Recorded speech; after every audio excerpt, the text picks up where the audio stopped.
বন্ধু তো অনেকেই আছে, চারপাশে অনেক বন্ধু আছে ভাই। যখন সময় ভালো চলবে তখন আত্মীয় স্বজন পাড়া প্রতিবেশী কত মানুষ চারপাশে জুটে যাবে, মানে আপনি কাকে রাখবেন আর কাকে বাদ দেবেন আপনি ভেবেই পাবেন না। কিন্তু সঠিক বন্ধুটা কে চিনবেন কী করে? বিপদ পড়লেই চিনতে পারবেন, বিপদ পড়লেই জানতে পারবেন যে কে বা কারা আসলেই বন্ধু।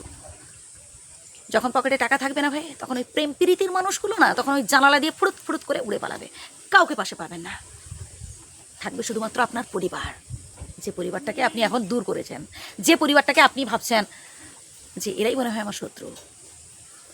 আপনি হয়তো মনে মনে কাউকে ভালোবাসেন, আপনার পরিবারের লোকজন পছন্দ করে না, আপনি ভাবছেন এরাই আমার শত্রু। আরে ভাই, পরিবার যেটা ভাবে সেটা ভালোর জন্যই ভাবে, একটু বোঝার চেষ্টা করুন।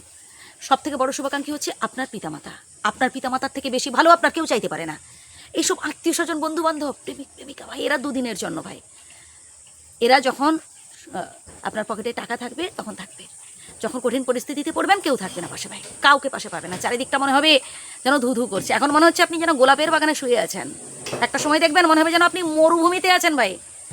মনে হবে এত মানুষ চারপাশে রয়েছে, কেউ আমাকে সাহায্য করছে না, কেউ আমার দিকে ফিরেও তাকাচ্ছে না। এটাই বাস্তব, এটাই বাস্তব। আর একটা কথা আছে না, ভাবিয়া করিও কাজ, করিয়া ভাবিও না।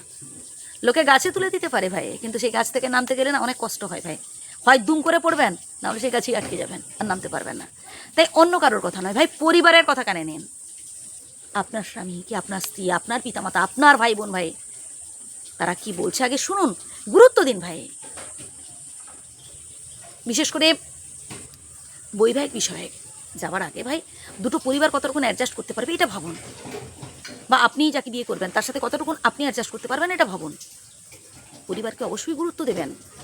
আর পিতামাতা, পিতামাতা প্রত্যেক সন্তানের না, বাবা মা ভালোর জন্যই বলেন, সন্তানের মঙ্গল কামনা করেন, যাতে সন্তান ভালোতে থাকবে, যাতে সন্তান সুস্থতে থাকবে, যাতে সন্তানের মঙ্গল হবে, সেই কাজ করেন। আর আমরা ছেলেমেয়েরা আমরা ভুল ভাবি, আমরা ভাবি আমাদের বাবা মা মনে হয় আমাদের সাথে শত্রুতা করছেন, আমাদের বাবা মা মনে হয় আমাদের সুখ চাইছেন না। না প্রিয় বন্ধু, এটা আমরা ভুল ভাবি। আসলে বাবা মা এই বয়সটা পেরিয়ে গেছেন, তাই জানেন যে কোন কাজটা করলে ভালো তাদের সন্তান সন্ততিদের, এটা বোঝার চেষ্টা করুন প্রিয় বন্ধু। হুটহাট করে কোনো সিদ্ধান্ত নিয়ে ফেলবেন না। আলেয়া আর বাস্তবের মধ্যে অনেক পার্থক্য আছে ভাই। আলেয়া কোনোদিনও বাস্তব হয় না ভাই। স্বপ্নকে বাস্তবায়িত করতে গেলে না কঠোর পরিশ্রম করতে হবে। আগে স্বনির্ভর হওয়ার কথা ভাবুন, তারপর ওই প্রেম বিয়ে থার কথা ভাববেন। ওই যে কিছুক্ষণ আগে বলছিলাম না, পকেটে টাকা না থাকলে সব ফাঁকা হয়ে যাবে, কাউকে পাশে পাবেন না, কাউকে পাশে পাবেন না ভাই। এখন পকেট গরম, তাই কত প্রেমিক প্রেমিকা জুটে যাবে, কত আত্মীয় স্বজন জুটে যাবে। যখন পকেটে টাকা থাকবে না, চারিদিকটা শুধু মনে হবে যেন ধু ধু করছে, মরুভূমিতে আছেন মনে হবে। বোঝার চেষ্টা করুন ভাই। প্রথমে স্বনির্ভর হওয়ার চেষ্টা করুন, লক্ষ্য পূরণের চেষ্টা করুন, ব্যাস। পরিবারকে ভালোবাসুন। ভালো থাকবেন, আমার শ্রদ্ধা নেবেন। যদি ভুল বলে থাকি ক্ষমা করবেন। ধন্যবাদ।